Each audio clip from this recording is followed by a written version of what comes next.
Affordability is the biggest challenge buyers are facing right now in 2026. But here's what most people are getting wrong. It's not that buying a house is impossible, it's that most buyers are approaching it the wrong way. Because the buyers who are winning right now aren't waiting for the market to change, they're changing their strategy. So today, on a brand new episode of the Pursuit of Progress podcast, we're breaking down what's actually working for buyers right now here in the Denver market in 2026. Three things specifically: how buyers are lowering their monthly payments, the hidden opportunities that most people are still missing, and what's actually working right now and what's not. Let's get into all of this on a brand new episode along with my co-host, Benjamin Adams. What's up, bro? My brother, another week, Good. another episode. Yeah, man. Good to be back. Good to be back. I'm excited for this one. And for everybody that's listening, we're actually recording this right before another one of our live Denver homebuyer masterclasses. So That's if you right. guys aren't in the loop on that, make sure you guys hop on to the next one. They're free. Just go to denverwebinar.com. Yeah, and we have some great information on that webinar later tonight, and we have some great information on this podcast today.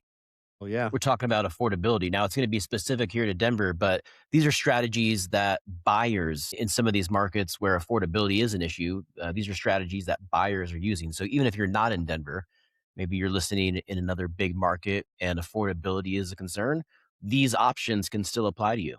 Definitely. Let's just jump into it. Here's us like kind of the first point that you'd like to bring up. Yeah, when I think of affordability, I think of three different types of affordability concerns right now in this United States housing market. And especially they're going to be a little bit more pronounced in some of these cities like Denver that are a little bit more costly. And the first affordability concern, number one, is monthly payments. So how are buyers lowering their monthly payments? Most buyers think their only option is to accept today's interest rate, but that's not necessarily true. The smartest buyers right now are negotiating their payment. Now, how are they doing that? Well, there's three main strategies to negotiate the payment and reduce the interest rate, which ultimately is then going to reduce the payment. The first option is seller paid rate buy down. So instead of lowering the price, buyers are negotiating for sellers to buy down their interest rate. One of these, this is a scenario that comes up just over and over again. And buyers, a lot of times, especially first-time home buyers, they don't always understand this. So say, for example, a home is $500,000. Someone is going to be bringing, let's just say, $50,000 in for a down payment. So are they going to be better off reducing the sales price, because it is a buyer's market? So they know this. They find a home, it's been on the market for several weeks, and they want to use the leverage that they have. And so they're thinking, am I better off asking for a $10,000 reduction in the sales price? Or am I better off asking for a $10,000 concession? Now, most buyers would probably say $1,000 reduction in the sales price. And that's great. But if your goal is to either keep your out of pocket as low as you can, or use that $10,000 to buy the interest rate down, you're really going to want to consider the concession option. The reason the first option, the reduction in the sales price, doesn't really move the needle that much is because your down payment is going to be it's going to be a percentage based off of the sales price. So if the sales price goes from 500 down to 490, $10,000 reduction. Well, if you're putting, let's just say 20% down. So if you're putting 20% down on 500,000 versus 490, it's very minimal. And because the loan is amortized over 30 years, the payment change and the payment difference is also going to be very minimal. But if you keep that sales price the same, 500,000, and then you ask for a seller paid concession, and then you use that to buy down the interest rate, well, all of a sudden you can have a meaningful impact on what your rate is, which is ultimately going to impact your payment. So let me push back on that for a second. So one reason why this might not make sense for somebody is if they were planning on only holding on to the home, which is say for 5 years or less. Maybe it's kind of like a short-term thing. They want to, maybe it's a first-time home buyer. They realize that in a couple of years, maybe they're going to be wanting to have a family. They're going to need a bigger home, in the not so distant future, but they still want to buy today. Is part of the reason why that doesn't make sense for everybody is because $10,000, if used as a buy down for the rate. If Hmm. they do sell in 5 years, they're not going to necessarily basically take advantage of that full $10,000 because of certain circumstances. I guess I said 5 years. Really, I guess it would be like three, right? If it was a 3-2-1 buy down, that would be an example of if it's within that 3 year period. Yeah, well, that's a good question. I think what you're asking is someone better off if they end up selling the home, or for whatever reason they pay off the mortgage, et cetera, in a short time, they get relocated with their job. What is that going to look like from a cost to benefit perspective and break? Hmm. And so I think that's where you're going, and that's a great question, because there's several different types of buy downs that you can do. You can do a permanent buy down, which is where you buy the interest rate down on a permanent basis. You use that $10,000 to permanently buy down the interest rate. Now, when you do that, that is considered a cost, and so that's a one-time cost upfront to obtain a lower permanent interest rate. And again, if that loan amount is going to be four to $500,000 range, a $10,000 cost, it might buy down the interest rate 3/8 of a point. So if the market rate right now is 6.5%, you might be able to get around like a 6.125%. Now, some of that depends on credit, property type, et cetera, et cetera. But another great option, to your point, is the temporary buy down. What I love about the temporary buy down is it's considered a subsidy, not a cost. And so that's a really, really big difference. And so that $10,000, let's say that it was used for a 2-1 buy down. And what that means is that if the note rate is at 6.5, the first year on a 2-1 buy down, the buyer would get a note rate, or I'm sorry, the note rate would be 6.5. The first year would be 4.5 for the first 12 months, then 5.5 for the next 12 months, and then it would mature to the 6.5, which is what the note rate is. But to your question, well, what happens? What if they move, or they pay the loan off, or they get relocated and they have to, leave the property or sell the property? What's great about the temporary buy down option is that since it's a subsidy, those funds are actually placed in the buyer's escrow account. So it's their money right from day one. And then they get the benefit of having the lower payment, the lower cash flow at a full 2 points lower the first 12 months, 1 point lower the next 12 months before it fully matures. And so, yeah, just a really, really powerful, impactful strategy on how to really impact that monthly payment and affordability ultimately. And this is the kind of market you want to consider that in. There's a lot of interest rate volatility. Rates have kind of increased back up right now with all of the Iran news. We were below six about a month ago. Now, all of a sudden, we're mid to high sixes, depending on the day. And it's likely that interest rates could go back down at some point. But for right now, if you get that temporary buy down, it's a way to hedge against interest rate risk, where if interest rates do go down and you then want to refi, well, you don't have to feel bad about refinancing in the same way that you would on a permanent buy down, because once you pay that $10,000 cost on a permanent buy down, that money's gone. Hmm. Temporary buy down, it's placed in that escrow account, and then you get that money back if you do refinance within that first 24-month window on a 2-1 buy. I didn't know that. That's really helpful. Guys, just if you have any like more in-depth, maybe more personal questions on any of this stuff before we move on, just wanted to give a quick plug. Definitely, shoot Ben a direct message on social or check him out on YouTube. If you guys just look for American Money 101, that's his handle. Check him out there, but he could go in a lot more specifics with your, unique situations there. So don't be a stranger. Make sure you reach out to him. Oh, I appreciate that. The second point that I wanted to bring up, and I'm always hesitant to bring this up because this is competition of mine, but the reason I did is because there can be some great deals and some great values right now for folks that are looking at new construction. Builders right now are just offering some incredible incentives to move some of their inventory. And so I've seen builders doing the same thing, buying the rate down on behalf of the buyer to really, really low levels, offering very low interest rates, paying for closing costs. And so, if you're someone that is considering new construction, make sure that you're having those conversations with your builder or your sales representative, because not just in this Denver market, in a lot of different markets, builders are offering some really incredible incentives because they know that affordability is an issue, and they're trying to move their inventory, and they're trying to put these deals together in a way that are going to keep their existing homeowners, people that have bought the last couple years in these communities, happy. They don't want values dropping, but they also want to make sure that the needs and the concerns of current buyers, current prospective buyers, are being met. And so that's why they're offering some of these incentives. I know that you've had some buyers that have considered new construction over the past 6 to 12 months. Are you still seeing that on your end? Yeah, a little bit. The only maybe a little side note I'd share with everybody that is considering new construction is oftentimes these builders are working off a 12-month, calendar year uh, accrual basis when it comes to just their expenses, their profit, all that good stuff. I think Lennar is one that I think is a little different. I think they actually end their calendar year in like February or something a little bit different. But for most of the big builders out there, the end of the year is really big for them. They really want to try and unload as much inventory as they can so their numbers are as strong as possible for their investors. So oftentimes, if you have a little bit of flexibility with your timeline, trying to even come in at the end of the year where you might be able to find a home that's maybe sitting that they just really want to move, and you might be able to get a little better of a deal on that one. That's great. Yeah, this market here is always changing, and that's why it's so important to stay in touch with what's happening. And really, you want to be familiar with what's going on in your market.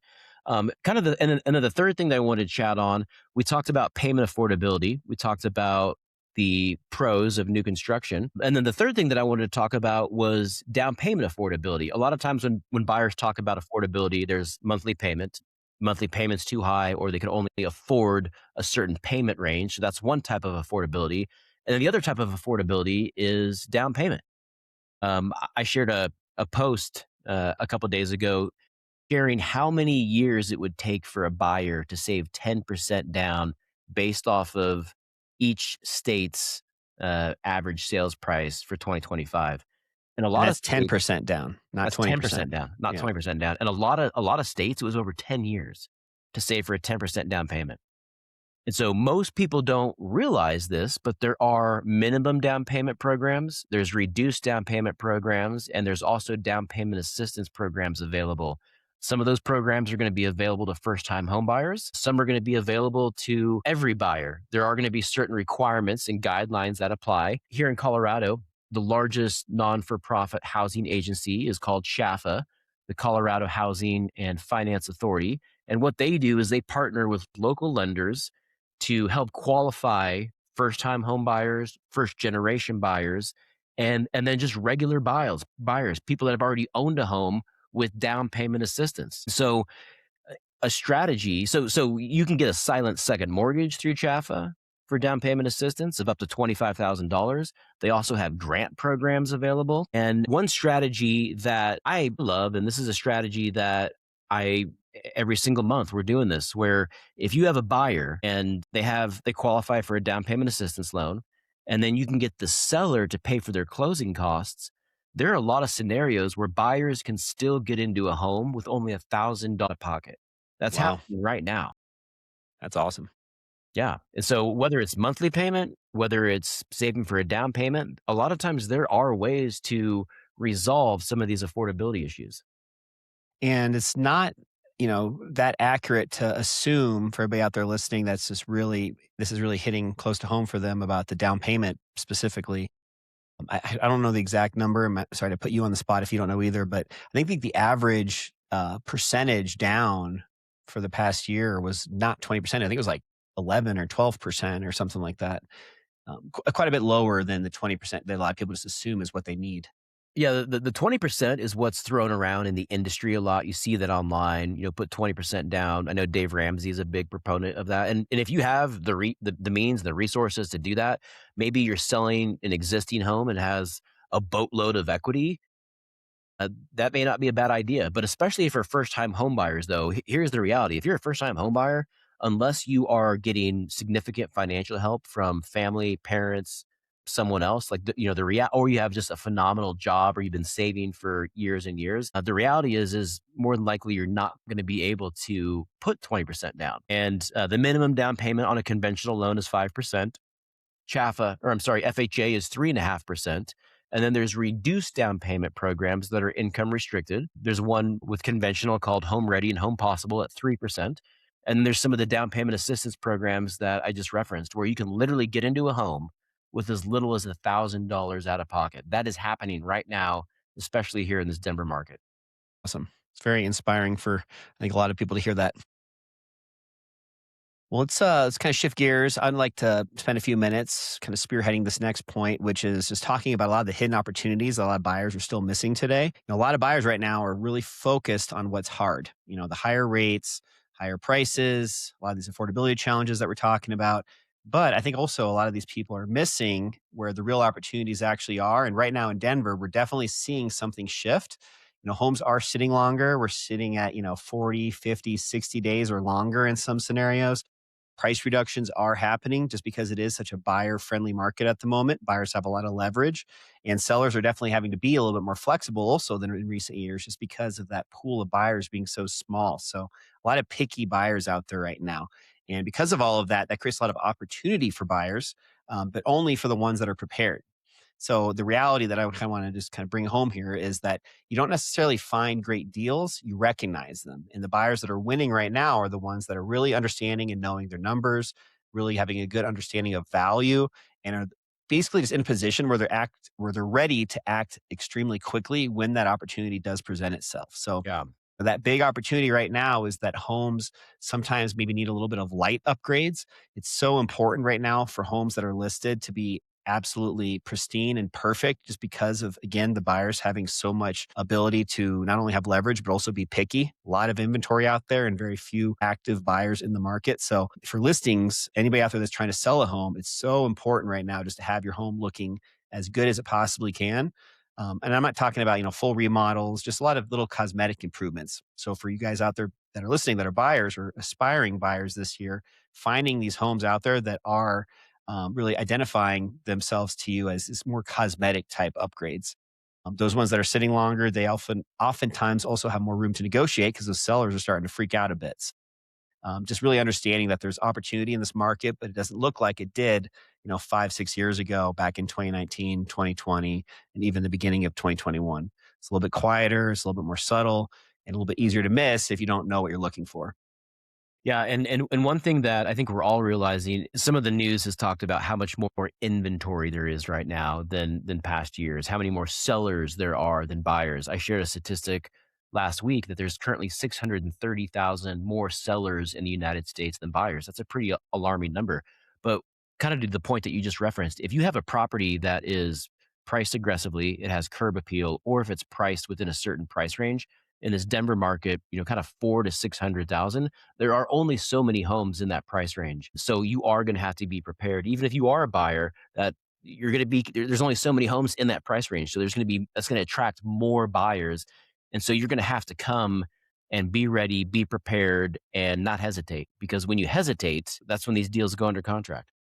Yeah, this past weekend, this past Friday, I'm recording this today on a Tuesday. So about 4 or 5 days ago, I was actually out looking at some homes for some clients in the Aurora area. We've been looking for the last, month or so at different options. And, some that have been a little bit, again, needing cosmetic upgrades, just not presented the way they should. Those are still, even several weeks later, listed on the market. They haven't sold yet. We found one that we were really interested in. I went and previewed it for them, had a lot of what they were looking for. We talked about it briefly and said, yeah, well, based on this market, we'll be fine. We'll just, give it over the weekend. And sure enough, literally after just a couple days on the market, it's already under contracts. We're not just saying this, it's definitely true. And just another reason how important it is to have all of this done ahead of time so you're ready and capable to take advantage of the opportunities that are hidden sometimes. But when they do present themselves, the only way you're going to really benefit from this is if you're ready to act at that point. That's right. So what's working right now in Denver and what's not? So let's really have a conversation and move the conversation to what's working. What's working? Prepared buyers. Buyers who have been pre-approved, buyers who understand their numbers and who can move quickly when the right opportunities show up. This is why getting pre-approved is so important. A lot of buyers, when they're going through this for the first time, I think they look at getting pre-approved as kind of just going down a checklist. And I filled out the application, I have my credit pulled, I've sent in my financials, I'm pre-approved, great. But what they don't understand is what's really most important about a pre-approval is you want to know what your options are, so you can put that plan together, put that strategy together, and really figure out what is going to work. Are you going to consider down payment assistance or a temporary buy down? And then you can have those conversations with your real estate and your mortgage professional, and when everyone is on the same page, That is how you win. Another way buyers are winning right now are buyers that are flexible. Maybe it's location, home style, timeline. The more flexible you can be, the more opportunity you have. When you're inflexible, really think of it as just putting yourself in a box. If you aren't flexible on timeline, if you have to buy something in the next 30 days, you're only going to have so many options. If you're not flexible on location, you may be waiting until if you're looking for a home on a specific block, you could be waiting months or years. Imagine just walking into a used car sales lot and you have to buy a car that day. You know, you're unprepared. You just show up and you have to buy the car that day, and you end up driving out of there with a yellow PT Cruiser, and you hate your life, and you're ready to sell that thing a year later The PT Cruiser, that's right. with wood paneling on the side. I always use the analogy of when I bought my first home in Phoenix, Arizona. At the time, we had just had my son. He was 6 months old, and it was a very affordable home. It was a newer home. It was a big house, and so it fit all of our needs, but it wasn't in a great area. And that's why it was priced so appropriately. And I knew that. And I knew at that stage of my life that finding something that was affordable was number one, even if it wasn't in the very best location. But it allowed me to get in the game. And so right now, that's what's most important for a lot of buyers. If you're looking for your dream home or that vacation property or that second home and you want it to be in a specific area, that's a different conversation. But for someone that is looking to get in the game, what's most important is just getting in the game. Definitely. And I'd add to that, you know, there's, again, you were talking about location, the home style, timeline. The other one in there, maybe that I'd throw in would be condition. Mhm. You know, instead of that brand new turnkey home, maybe you're gonna have to sacrifice a little bit. You know, you're gonna have to buy a home that maybe needs a little bit of upgrades. Maybe it's got some old paint, maybe it's got old appliances, things though that are very doable in the future when that budget maybe improves a little bit. You can have extra money to, update a few things. Yeah. Yeah, that's a great point, Adam. Thank you for sharing that. That's what's working. Let's talk about what's not working. So what's not working? Waiting for the perfect time. But when you wait for the perfect time, whether it's interest rate, you're waiting for interest rates to come down, for home values to come down, there's a good chance you're just going to continue to wait. There's always going to be a reason not to buy. So if you're waiting for perfect conditions, like there's always going to be a reason not to buy. Something else that's not working is only looking at price. I see this so often. This is something that always cracks me up. You have, seller, buyer, they come together, buyer writes an offer, seller counters, and they get so close to a deal. And then we're within $1,000 or $2,000, and then everybody just walks away. Can't figure it out. And if you're talking like $5,000 on a $850,000 home, dude, that's so Unreal. insignificant. It impacts there's no impact on the payment hardly. It's just and so understanding the big picture. Absolutely. As a matter of fact, I remember you telling me that you kinda had a scenario similar to that, or you had some folks that you were working with, over the last year they kinda got to that number within like 1,000 or 2,000, and then they both parties decided to walk away like 2 or 3 times, right? Yeah, man. It's crazy. You know, that's an example of emotion. You know, we don't think level headed, let, emotion, we let our ego get involved. And then there's all these other factors at play when if we really dumbed it down and simplified things again, it would be pretty obvious what the right move was. But that's human nature for us. Yeah, that's right. Yeah. Well, Well, that's all that I, had to share on that, so I'll let you, take it from here. yeah, buddy. I think just last thing I'd like to say is just two things, actually. First, another call to action here for you guys. Even if you're not considering buying a home this year, maybe even not for, a couple years, there's still no harm whatsoever in connecting with somebody. I would say at that phase, somebody like Ben, somebody that's on the lending side is a huge advantage, even a couple years ahead of time. Just, yeah, maybe you're not, identifying homes that you're potentially going to be, purchasing. You're not at that stage yet. But there are several other things that the earlier you know, the better. You know, we go through a lot of this on our homebuyer webinars. Again, if you guys want to join the next one, go to denverwebinar.com. But just as one example of this, understanding your credit, understanding that where you actually are today, and if there's room for improvement, that's very achievable and easy to accomplish if you understand how to do so. And you need time in order to have that in the right place. when that time comes. So just little things like that are so important to do well in advance of that time to actually go out and start looking at homes. A lot of people just don't really think about any of that stuff. They just one day decide they want to move or they want to buy a home, and then they want to buy it next month, and they don't have the ability to really put themselves in the best position possible Yeah. to get the best rate on their interest, best rate of interest on their loan, to get the best, neighborhood that they're really looking for that fits what they're looking for. All these things can all be much, much, much more improved just by preparation and having time on your side. So just take the effort today just to put yourself in that position if you can. And you know what, Adam? When you do it in the way that you were just describing, you know what else? You can enjoy it a lot more too. You can Yeah, actually it's not enjoy the stressful. process. Absolutely. Yeah, it's not stressful. So, with all that said, you guys, affordability, it's not just about price. As you can tell, it's about strategy. The buyers who are succeeding right now aren't the ones waiting for the market to change. They're the ones learning how to navigate it.